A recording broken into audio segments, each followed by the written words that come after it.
I'm fine. Thank you. I found it. Hello, it's July 20, 2021. It's a SIG Node weekly meeting. Welcome, everybody. So as usual, we'll kick off with a recap of what happened during the last week in terms of PRs. We can see that even though it was a slow week and we are at code freeze, so no new features being merged, we still have a pretty good turnaround. We merged a few pull requests, we closed all the unnecessary ones, and there is no like stale or anything. I checked, it just intentionally closed some. And yeah, we are -1 from last week, which is good. If you're interested in see what work is happening, just click these links and you will be up to date. So now, Ilana, you have a couple of reminders. Yeah, a couple of reminders. Reminder that today is the docs reviewable deadline. So there isn't a docs deadline yet, but SIG docs requires everybody to have their work in progress docs PRs for any of their enhancements for this release ready to review by the end of today. So if you have not had a chance to get your docs ready, or you maybe forgot, just go and check your enhancement. Make sure that your docs are up to date so SIG docs can review them, because today is the deadline. As well, I have a link there for the 122 burn down. So this is everything left for SIG Node in the 122 milestone. There are some test failures that existed from previous releases, so they're not regressions. But I think we have at least one release blocker, that pod stuck in container creating bug. And possibly another failing test that I think Clayton has a PR that he's working on. So I think keep an eye on those things. If you are pinged, make sure that you get the chance to review them. We are in the sort of last leg of the race for the 122 release. So I think this is hopefully all we got left. This is where, if you're curious where you should be focusing your attention, this is the list. So Nantal, are you here? Yes. So I would is that pod stacking test failure, all those kind of things related to, I think some of this will related to latest change, right? So you are the reviewer for that PR. Can you also pay extra attention on those failure and okay, test? sure. Handle that Thanks. one. Yeah. Thanks.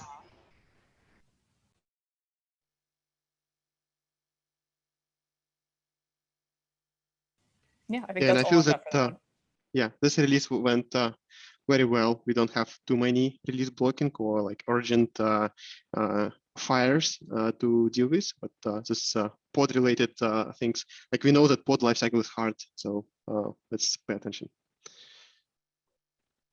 Yeah, and last time we discussed that we want to do some cap retrospective for 122. We had 24 caps scheduled for 122. Quite quickly, we get rid of some of them. So I think we been tracking 17 primarily for this release. And I created this small document with a little bit of retrospective. Font may be too slow, so let me try to increase it. Yeah, 135 maybe. Okay, so it fits. So what I try to do is like I copied all the caps from the document that release tracking team is tracking. This is a caps, numbers, enhancements name, and some notes from like mostly the PR reviews. And I wanted to say like I want to see what we implemented, what actually was merged in this release, whether we requested exception for this, and whether this exception was granted. I think exception is one of the signs whether like we almost done it, and then we can discuss it somehow, or we can discuss like what went well and what didn't went well for other caps. So we can either go one by one, or if somebody want to speak up before we go like deep, please let me know.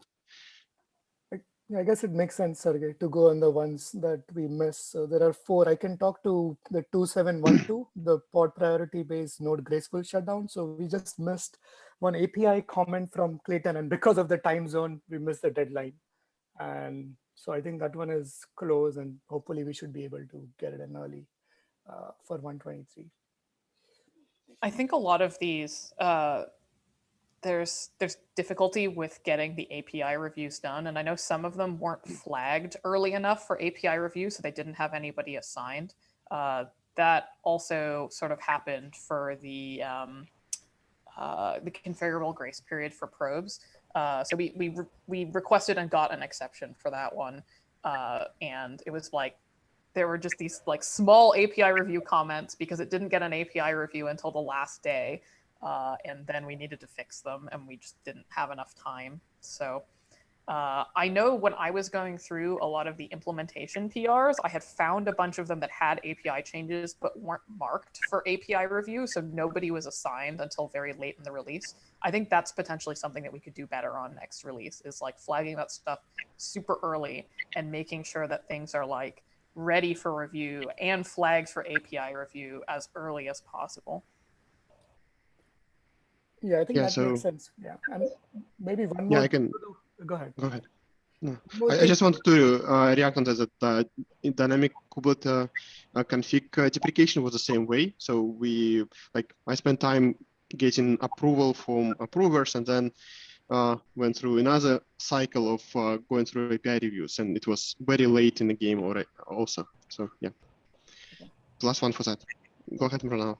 Yeah, sure.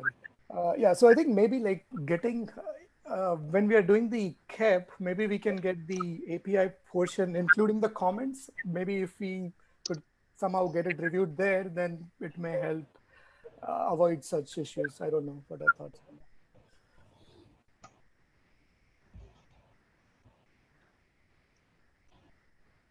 I don't know that.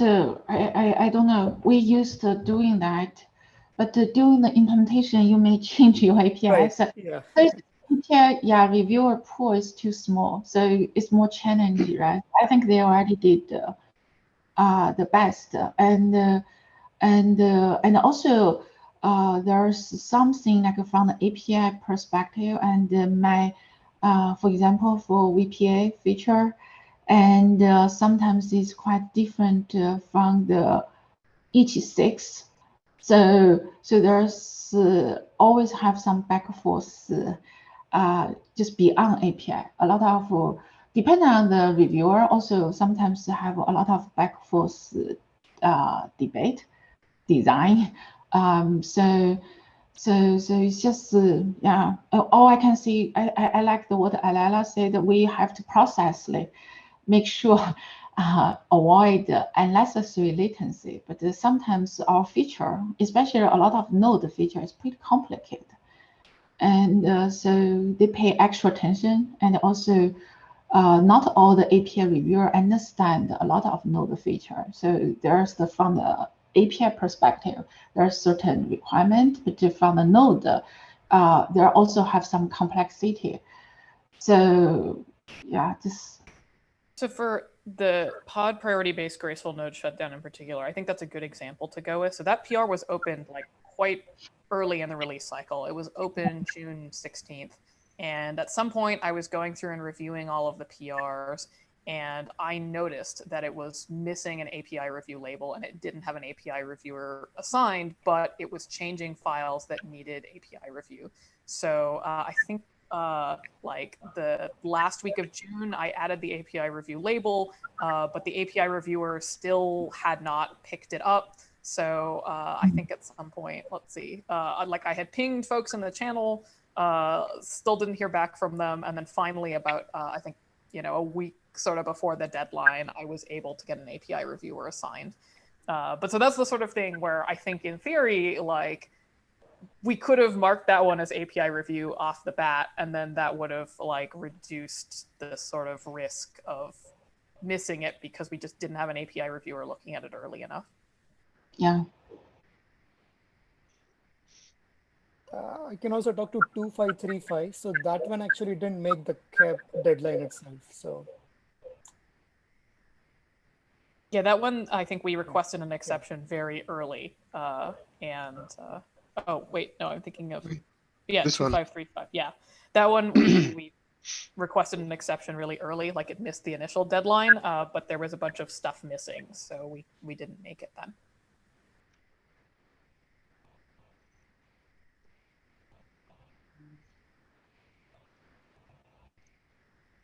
So I think I wanted to mention what went well. I think this release, we've been asking all the caps implemented to have end-to-end the same PR. So we ensure the quality altogether. And it helped us prevent situations when something is merged that's supposed to be working, but then implementing end-to-end test, we finding issues. I think this is a good thing. An example for that is gRPC probes is one of the examples. I think we found quite a few issues just requiring tests and making sure that it's coming as a single PR.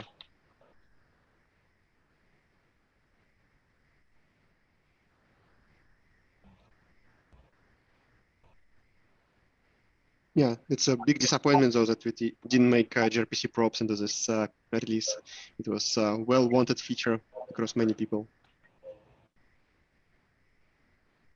Yeah, that one kind of snuck in at the very last minute too, so I think it's probably okay that it slipped a release.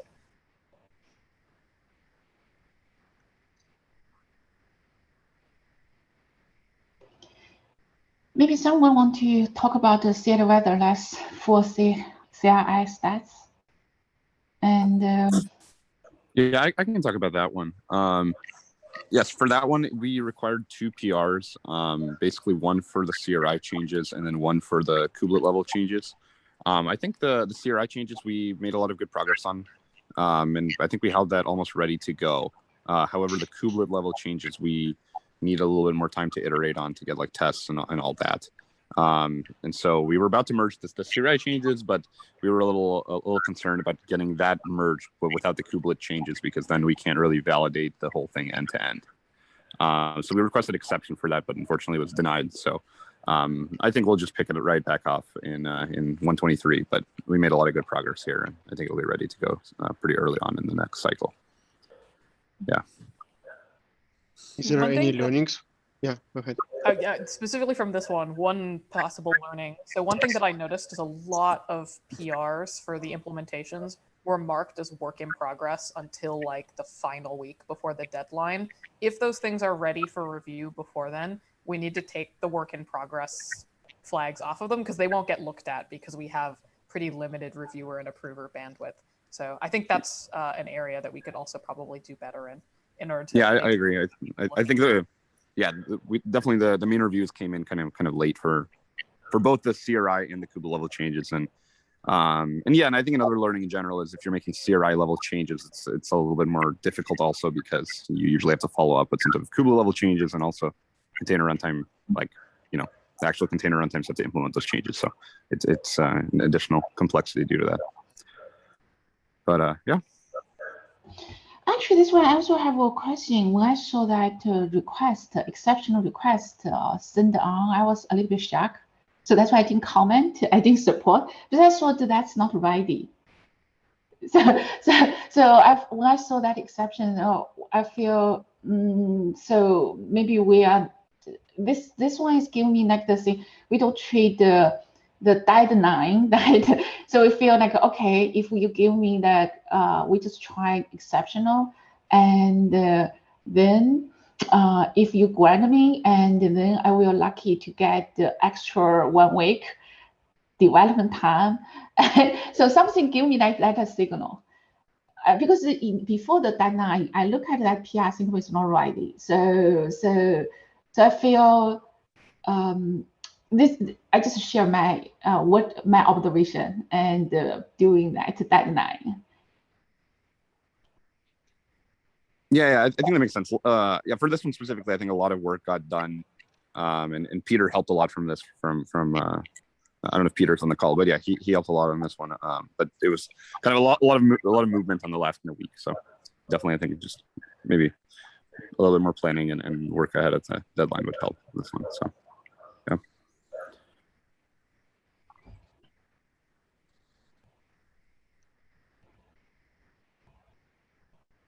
think if we move on to other PRs, caps, I think good learning is we're doing quite good on small caps like this FQDN one and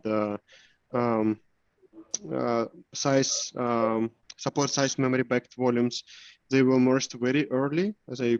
We went through the process very smoothly, and it just went great.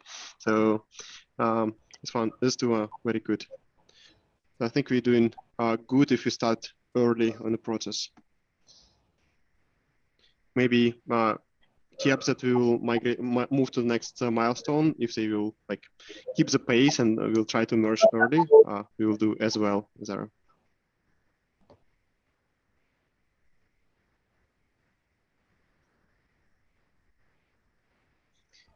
Anybody else wants to share some experience, maybe some learnings or suggestions for the future?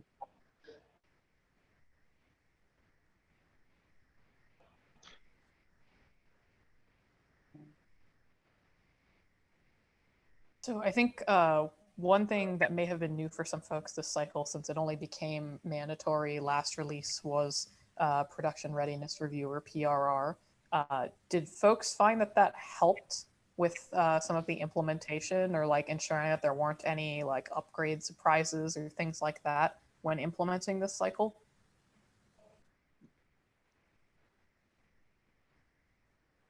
Yeah, I just remembered about this seccomp by default thing, and I was surprised that PR didn't caught the issue.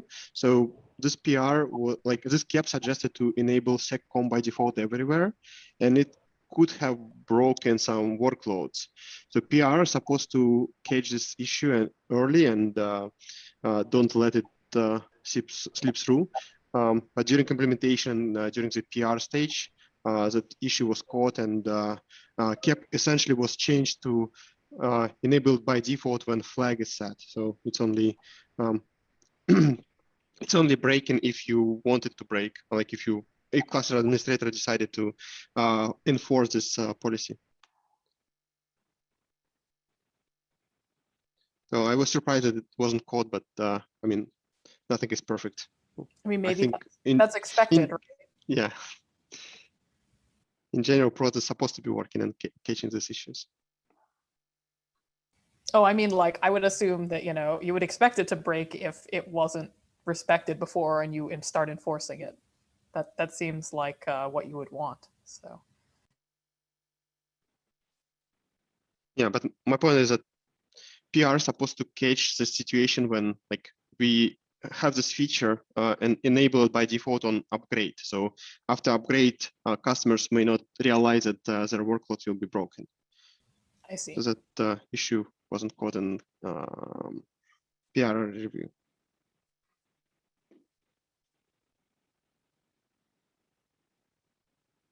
That's why it's important to have PR review, right? To catch it in future.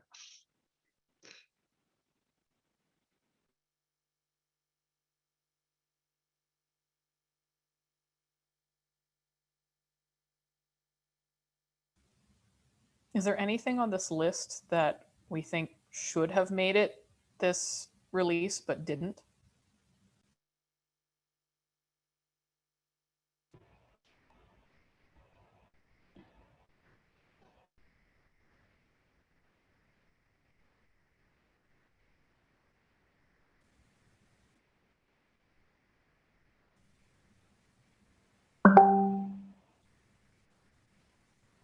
Yeah, I don't think about the only one that jumps out is possibly the pod priority-based node graceful shutdown. Yeah, and I don't think it's true. That just there are so many desired caps that unfortunately we didn't have enough bandwidth to do it early, or just didn't make it in time. Okay, I think it's enough. Thank you, Lana, for taking notes on action items. I will switch to agenda. So runtime assisted mounting. I'm not sure what's the name here. Hey, yeah, this is Deep. Deep. I put that in the agenda. Do you want to get a co-host to present something? Sure, that would be great if I can share my screen. And maybe you are the co-host now. Okay. You can. Let's see. Sure.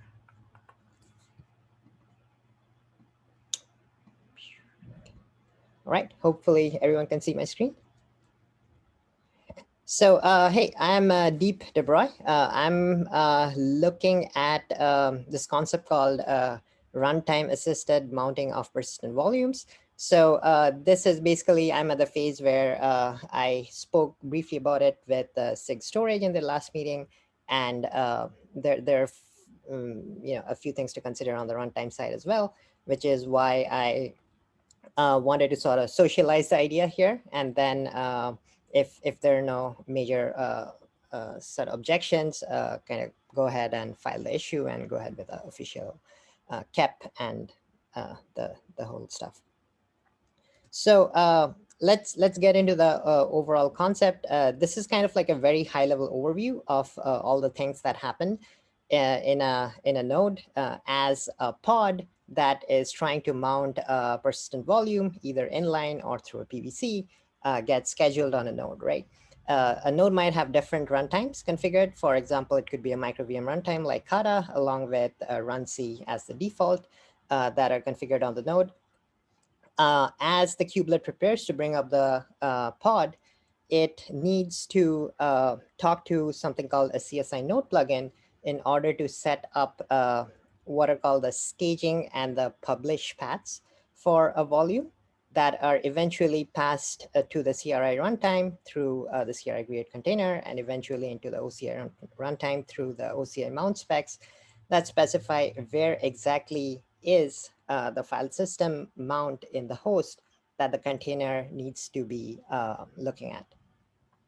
So in case of something simple like runc, the way the flow works is the kubelet first talks to the CSI Node plugin, says, please stage the volume. As part of that, what the CSI plugin typically does in case of a block-backed volume is mount it with a file system like the XFS. Then it will typically bind mount that staging path into something called a publish path, which is pod specific. And then the pod specific publish path gets sent through CRI, as I mentioned, over to runc. In case of runc, the path is presented within the sandbox as a simple bind mount to the publish path, and that's pretty much it. In case of something a little more complicated like micro VMs, what ends up happening is a few more steps. So something like something specific to Kata, for example, would be Kata looks at the publish path. It would create its own bind mount to sort of manage that path. Next, it works with an agent within what's called the micro VM guest OS to set up a Vertio FS to project the publish path into the guest OS. And then finally, use something like Vertio FS Fuse in order to make that file system available through the kernel of the guest to the final container and eventually get the data path going between the container and the block-based volume. Something very similar happens also for something shared like CIFS or NFS. Instead of a block and a file system, you just have like NFS being directly mounted as the publish path. So as you can see, the micro VM path on the left is quite complicated. And one of the main problems with this approach is that although Vertio FS is pretty awesome in projecting the volumes, there are various issues. As the pod is running, the actual file system that's mounting the volume stays mounted on the host. This is not ideal from various security points of view.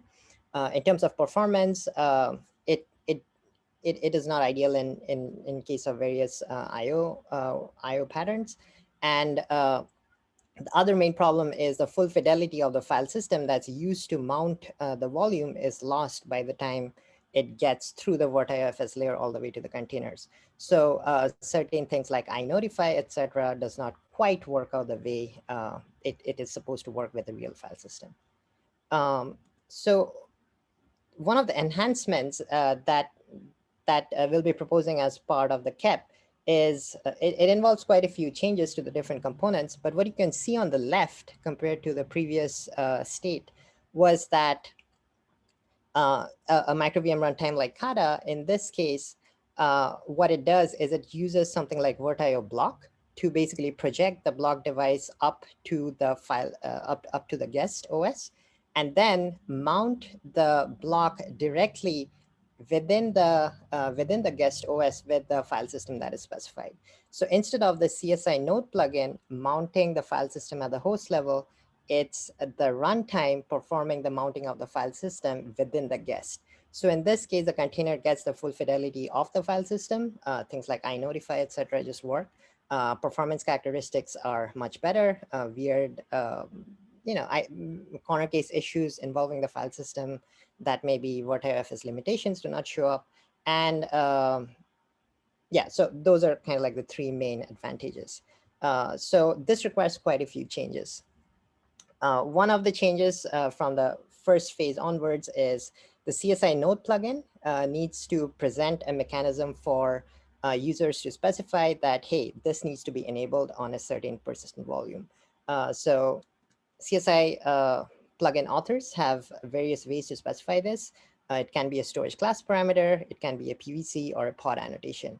With the storage class parameter, basically all PVs in that storage class have an option set that that specifies to the CSI plugin that, hey, we are going to use a specific runtime as part of the pod to mount this PV. So make sure the CSI plugin does not perform the mount and yield the mount to the runtime. With the PVC annotation, it's the same idea. It's not like as much of a recommended thing from a CSI perspective, which tries to be container orchestrator agnostic. But the idea is the PVC that the PV binds to has an annotation saying a specific container runtime needs to perform the mount and perform the mount. And what that means is that PV now basically requires that the container runtime be able to mount it no matter which node the mounting pod gets scheduled to. That might be considered a little suboptimal. So the most flexible solution is specifying that this mount deferral be done through pod annotations. In that case, it's basically the PV is independent of how it gets mounted. It's up to the pod to specify through an annotation that the CSI Node plugin author specifies that, hey, I need to be mounted with the runtime deferring the mount. Whoops. Yeah. So based on either of these three mechanisms, it's completely up to the CSI Node plugin authors to advertise how they want this specification to be done. Based on them, a set of fields get specified in what's called the CSI Node publish volume response, which allows the CSI Node plugin to signal to kubelet that the mounting is being deferred and it expects the runtime to perform the mounting. So this basically covers the communication between the Node plugin and the kubelet with changes to the Node publish volume API. Let's see. Next up is the kubelet needs to deliver this information to the CRI runtime. This is kind of the most critical aspect that I want SIG Node inputs on. One way we have come up with is expanding the mount message that is passed as part of the CRI create container RPC to be enhanced with two new fields. One is the mount options and one is the mount type. Additionally, the second field, which used to be host path, we are suggesting that it be renamed to source, where the source can be a host path, or it could be a block device or NFS or CIF server with the exported mount path. One thing you might realize is the OCI mount spec is very similar in that it allows the specification of an option and a type, which is basically the file system mount options and the file system type, as well as a generic source. But for some reason, it seems CRI did not offer this flexibility. This used to be always a host path, and the expectation was this will always be a bind mount.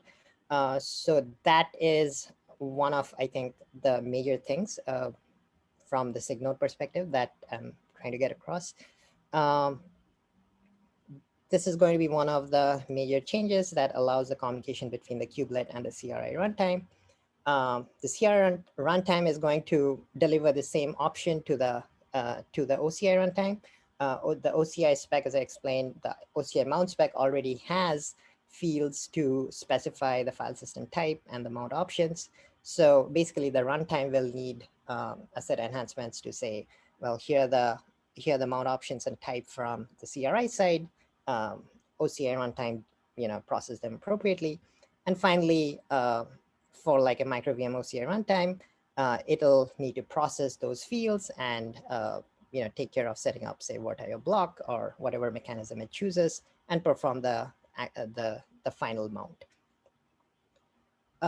This covers pretty much the flow of setting up the pod. And beyond the pod is set up, there could be other file system oriented APIs coming in from the kubelet as part of file system management. That might involve get volume stats and node expand volume, where the node is being resized in an online fashion. These are all optional capabilities that the plugin, the CSI plugin can say, hey, I do not support them in this scenario. But if it does want to support them, one of the additional changes that that is being proposed is that kubelet have the ability to send down an opaque sandbox ID to that it obtains from the CRI side to the CSI. This is just opaque, and it's purely optional, and it's going to be mainly used by the CSI Node plugin to talk to an interface that the runtime surfaces potentially through a CLI that says, this is how you obtain the file system stats or resize the file system that the runtime has mounted. So that pretty much covers all aspects of this. I guess what I wanted is, do y'all think this is something worth pursuing? And if so, I guess the next steps is going to be file enhancement issue or get PR. So are there any sort of major objections? This is Lantao, and I remember a while back, Kata already supported something like this, and they're using the Kubernetes raw block.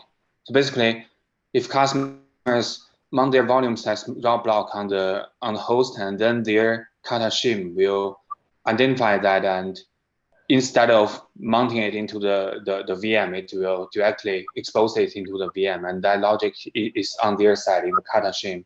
I remember they did that 1 or 2 years ago, if I remember correctly. I don't know whether you know that, and does that happen, and whether that works for you? So this was actually this got inspired by the Kata community. So I was working with Eric Ernst and others from Kata. And basically the feedback there was, let's try to pursue this as a KEP and sort of get to this phase where kubelet and CRI is kind of more natively involved and making this, general purpose, because other micro VM runtimes beyond Kata might be able to leverage this as well. So yeah, the Kata community is sort of has given me the feedback to kind of follow this up with as a KEP. Yeah, because I'm curious about whether that approach works, and if it does, what's the current status, and if it doesn't, what's the problem? So that maybe we can better evaluate whether we should make the change in kubelet and Kubernetes instead. Because I remember previously they tried to do that purely underlying and just based on the Kubernetes raw block volume to implement this. And yeah. Yeah, one of that's the why main, I'm curious. Yeah. Sure. One of the main things that this also enables is although this diagram presents the raw block scenario, this can also work for NFS, in that the NFS mount might need to happen inside, and the specific file system and the mount options that are involved. Those are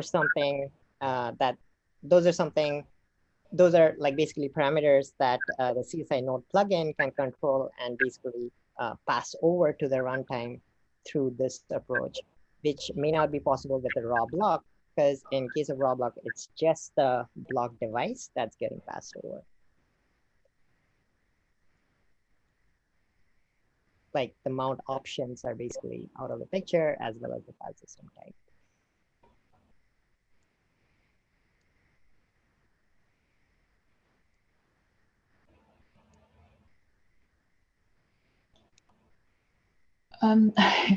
I haven't, this is my first time read this one, just like what Nantal said, yeah, it's quite there's the many similarity from to the previous proposal. So we, at least I need more time so to understand this one. And also, have you talked to the SIG storage yet? Yes. Okay, I had that presentation on Thursday as part of the last storage. Yeah, and basically, like,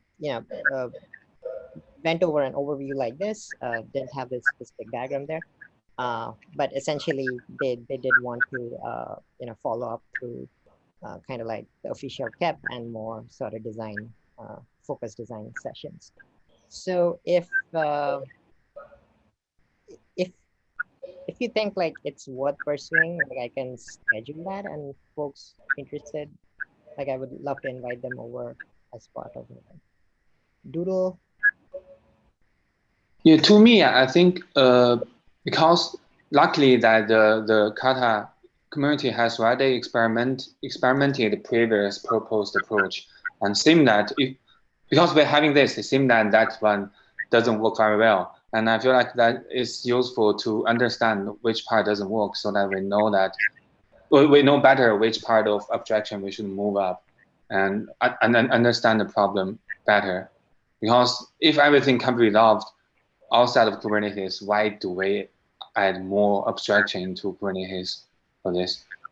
And if we add, then it should be solving some issues, right? And we need to understand the issue. This also reminds me with, go ahead. Okay. So this also reminds me with conversations I've had recently with folks from Kata, where they wanted like more information being passed as part of the run pod sandbox. So Kata can behave better compared to how it does today. Like some examples were around mounting devices and so on. So is there like an intersection with the problems over there or not? That will be useful to understand. Sure. Yeah, I can. Got it. As like specifics and next steps, do you think I should go ahead and kind of try to do a formal KEP with like actual pointers to the most recent Kata discussions around this to kind of bring in the context appropriately? I think you have the doc. I just opened the doc. I think that's really good things. And I think convert to the KEP will be straightforward, but carry off the conversation. I think doc maybe is the better way to carry the more discussing there. I like what the Manu and also Nantal's suggested. Let's have like the in the doc include what previous proposal from Kata community and figure out bottleneck where it is.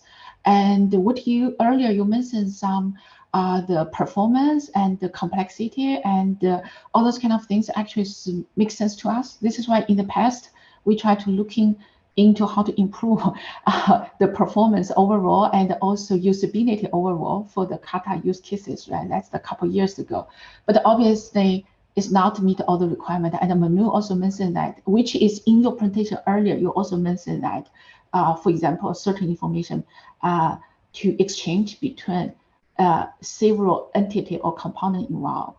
For example, the pod sandbox ID, all those kind of information, right? So maybe we could in your doc and list those and figure out bottleneck and figure out why the previous alternative doesn't work, and we want this proposal and involve with more runtime, Kubernetes runtimes here, right? Yeah, I think it's worth time to pursue, but it's not mean like the worst time to pursue is mean like this is a final design. And I just want to make sure it's definitely it's worth to pursue, right? We want to understand what's the problem, what kind of problem more. We definitely know this is a problem for user perspective. We just want to see the previous, what's the problem, what's the problem, yeah, why couldn't pursue it's not to satisfy customers' use cases. Totally. Yeah. Great. Thanks a lot for the inputs, and I'll follow up with more details in the doc and go from there. Thanks. That's all I have.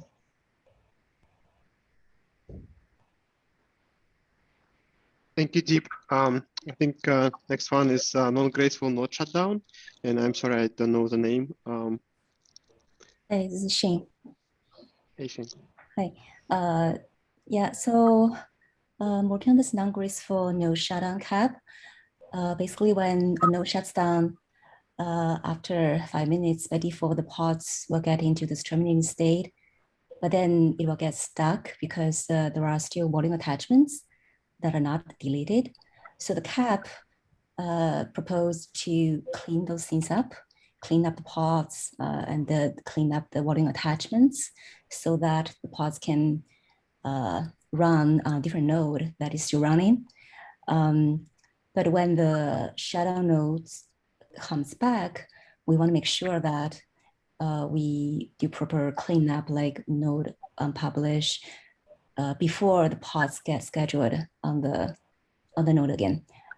So we're proposing to add a quarantine taint on the node.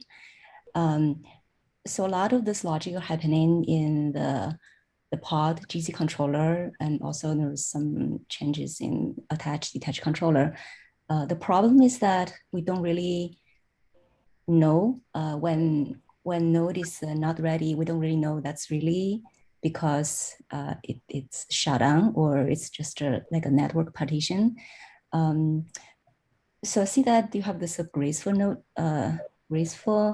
shutdown feature, and then you have this node shutdown manager introduced there, which actually knows exactly whether the node is being shut down or not. I'm just wondering if it's possible that we do something there, like add this taint over there, because right now, I think from outside, from other controllers, we can only see node is not ready, but we don't know that's really because of a shutdown, right?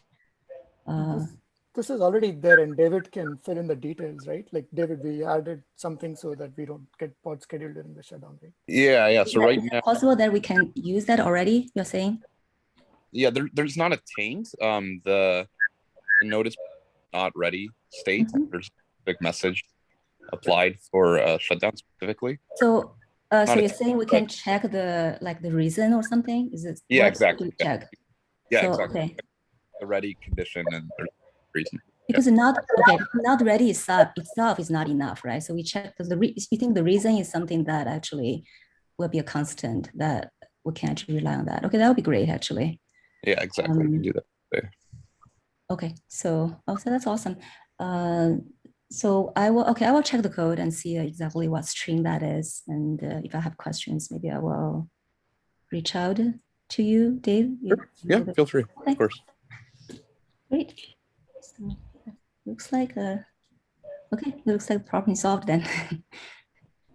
Thanks, Xin. But I just wondering, so if the non-graceful node shutdown, right? So there's no signal at all. The problem it is not applied for the non-graceful node shutdown. Yeah. So the problem. Yeah. Okay. Yeah. So that's another part of this. So the non-graceful node shutdown initially, I think the CAP is trying to address both a shutdown case and also like a network partition case, which you don't really know if it's really shut down or not. But I think the problem is I think there are some review comments where people are concerned that if you don't really reboot the machine, if this is like on a bare metal, then it will cause corruptions. So that's why I was actually thinking whether we can narrow down the scope of the CAP just to address the real shutdown first before otherwise right now we're kind of stuck because you don't really know, right? It could be either way. It could be really shut down or not shut down. And then initially, we don't really check because we just look at how long it has been not ready, and then it actually relies on storage system to determine whether it is safe to do a force detach. So that's another problem, right? Because not every storage system can do that. I think initially the cap is really meant for cloud providers, but even for cloud providers, we're not sure whether everyone can actually make that check. So yeah, so there are still some gaps there. But I like to start somewhere. Now, if we can narrow this down, at least we can start to address this problem, because this one I can actually reproduce all the time. You know, if I just go shut down that VM and I have this problem, you know, I have a stateful set and the pods just get stuck. They're not going anywhere until, you know, we will apply this change at least that can solve this problem. Yeah, so that's why I want to have a way to really know that the node is really shut down or not. If you already have the signal, there's the, like what David and also Manu point out, if you already know there's the shutdown, so which means there's the signal. So rest of stuff, I think we already support. The tough part is you just don't know. So I think the scope, because this has been discussed for actually had a meeting on this before, right? It's quite some time ago. Yeah, it's a long-running problem, but I like to make some progress at least, because I know even if it's real shutdown, I know right now, if it's running a stable set, I can't get the pods moving to a node that is still running. So at least, you know, if I can get this, you know, subset of problem solved, hopefully, and then can move forward, and then maybe we can come back to the real network partition problem. Sure. Right now, this cap has been there for several years now. Yeah, I think that makes sense too, because, I think it makes sense because I've also seen this cap for quite a while. I've also been tracking a little bit, and makes sense to start at a narrower use case of when you already know the shutdown is actually happening and go from there. I think that makes sense. Yeah, I think that is a great idea to check the reason for like similar to the graceful node shutdown. I would caution against using a taint. I think like I've looked at taints proposed in other enhancement proposals, and I think the problem with taints is they're just potentially unreliable. And a lot of the time we try to leave them up to like the cluster administrator to decide if they want to set them. So like, for example, if we are passing this through in a reason, then if somebody wanted to also add a taint, they could do that. But if we apply a taint, we don't give them any choice. And it can be a bit fragile in terms of how, I think the kubelet can only like apply a taint once at startup, and then it can't ever do it again. Really? So generally, I think the kubelet trying to self-apply taints is not a great idea. I think the reason, another thing is if the shutdown node comes up again, we want to be able to kind of stop it from getting any pods scheduled on it. We want to clean it up first. So in that case, I think this not ready, the reason it's probably not enough, right? So that's why I'm thinking we may still need a taint. Because if the node comes up, I think the status will change, right? Isn't it? Automatically it's going to, so it's not going to be the shutdown, you know, the reason says it's shutting down, but when it comes back, that it will be removed. Well, it can see its previous statuses, so that's something that we could handle as well. Okay. All right, sure. Maybe, okay, that's an idea. We can take a look at that. So if the previous status is, the reason is shut down, we wait, clean up, and okay, and then we, and then change it back. Okay. Okay, I'll take a look. So that will be, so will that also be in the, oh, that's probably not in no shutdown manager anymore. That's I think it's probably the other part of the kubelet. Yeah, that might be in status manager or something like that. Yes, okay, sure, okay, I can look that up. Okay, great. All right, so yeah, so I'll update the cap. I think this is, you know, this is the cap is owned by SIG Storage, but I think SIG Node is participating SIG, so still need to get input from SIG Node. Yeah, SIG Storage has a best scenario to use it. Yeah, thank you for reporting, and like please report back what you find out. Yeah, thank you. So I'm looking at Lantau. Thank you, Lantau, for updating the comment from a previous like action items from a previous discussion with Deep. It's great. Anybody else has any agenda items? We have 6 minutes left, so we can either use them or take them back.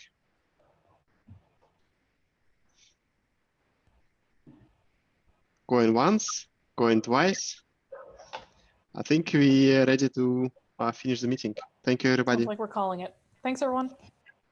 Thanks, Sergey, for running today's meeting. And if you are interested in run future meeting, and also you can nominate yourself too. Yeah, thanks. Thanks. Thanks. Bye-bye.